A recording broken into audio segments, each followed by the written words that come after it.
For me, when I hear a Strat, or when I use a Strat, when I or choose a Strat in a studio, it's always because I want a mellow sound. A Strat is a very,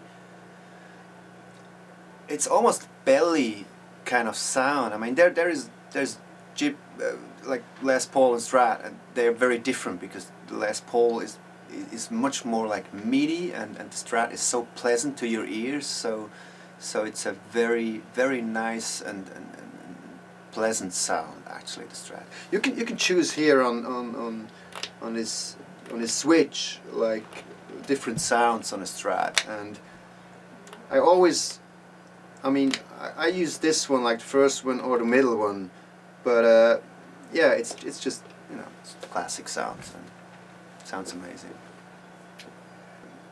The most famous Strat player is probably Jimi Hendrix, and he also sort of I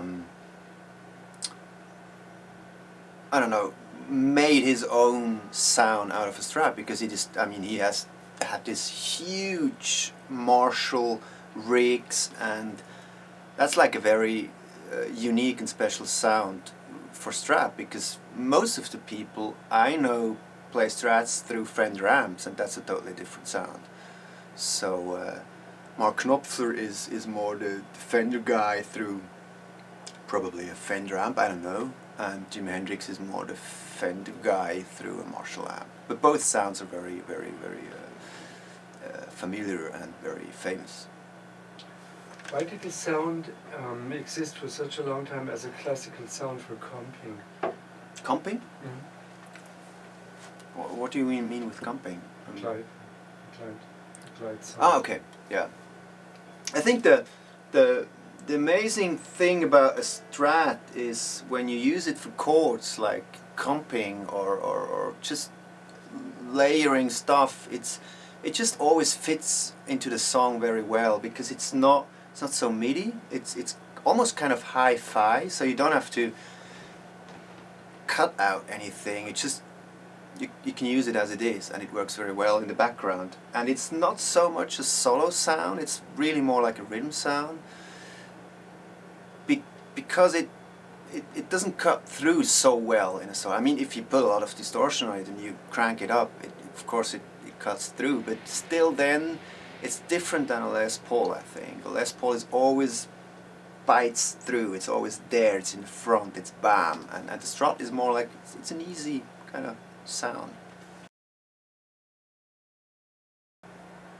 No acoustic instrument in the world you can simulate with a computer, just because it's too many factors, too many things that have to be there to get the sound right. I mean, you can make I'm always laughing when I hear a classical guitar or an electric guitar on a synth, because it sounds so shitty. I mean, it's you know what it is, but it sounds like shit. I mean, I'm sorry for all those great synth producers. It just doesn't work. I mean, a synth is a synth. Use it for pads, but don't use it for guitars. I think the amplification of a Strat sound is extremely important, just because the sound, I mean, 80% of the sound is the fingers anyway, and 10% is the guitar, and 10% is the amp, but still then you need to have a really good sounding amp to get the best out of your guitar, and it's not that easy to find a good sounding guitar amp. I went through a lot of amps to find 4 amps, 2 Fender amps, and a Vox and a Gibson amp. And it took me years to find those amps that sound really amazing with my guitars. So I think the amp is a big part of the sound, and you have to find the right amp to get the good sound.